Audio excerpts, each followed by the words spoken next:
સુરતમાં 1.5 લાખના હીરાની છેતરપિંડી કરવામાં આવી છે। કારખાના માલિકનો વિશ્વાસ કેળવી શખ્સની છેતરપિંડી। કારીગર બિપિન શેલડિયાએ આચરી છે છેતરપિંડી। સારી ક્વોલિટીના બદલે હલકી ક્વોલિટીના તે હીરા પધરાવતો હતો। આઝમ અમારી સાથે જોડાઈ ગયા છે ફોન લાઈન પર। આઝમ, કઈ રીતે છેતરપિંડી આચરવામાં આવી છે અને કેટલા લાખની છેતરપિંડી થઈ છે? સામાન્ય રીતે આપણે જોયું હશે કે હીરાની ચોરી થતી હોય છે, નોકર ચોરી કરતા હોય છે, પરંતુ પ્રથમવાર એક વિચિત્ર બનાવ સામે આવ્યો છે।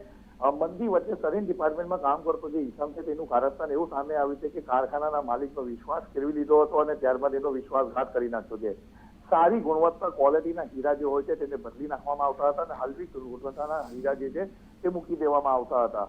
હીરાના વજન ઓછું થતા માલિકને શંકા ગઈ હતી અને જેના ઉપર શંકા ગઈ હતી કે બિપિન શેલડિયા પર નજર રાખવામાં આવી હતી સીસીટીવીના માધ્યમથી અને સ્પષ્ટ પકડાઈ ગયો હતો કે પોતાના જે હીરા હોય છે તે બદલી નાખતો હતો અને પોતે લાવેલા હીરા મૂકી દેતો હતો। સમગ્ર મામલો હવે કાપોદ્રા પોલીસ મથકે પહોંચ્યો છે। ફરિયાદ નોંધવામાં આવી છે। 1.5 લાખના હીરા બદલી લેવાની ફરિયાદ નોંધવામાં આવી છે। આભાર તમામ વિગતો માટે આઝમ।